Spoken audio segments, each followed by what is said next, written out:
I'm Matt Barnes from Rogue Aviation. And I am Sean Kathleen from Passenger Shaming. And this is the second in our 5-part video series called Helicopter Etiquette.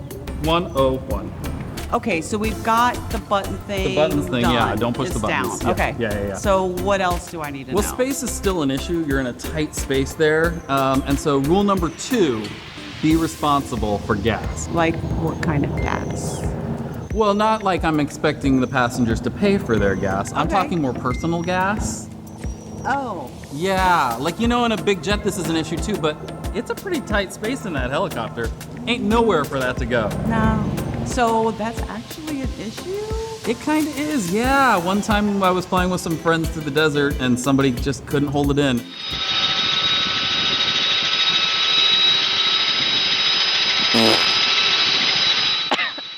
Gross. Oh,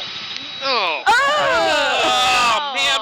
Rogue One declaring an emergency landing. Gross. We ended up having to land and let it air out. There's nowhere for it to go. It's a very small cockpit. Okay. It's disgusting. That's so disgusting. Yeah. All right, well, thank God this one's over, and then we'll catch you on the next episode. All right, be following Rogue Aviation for all the best helicopter content. And Passenger Shaming for that gnarly fun stuff. All right, see you next time.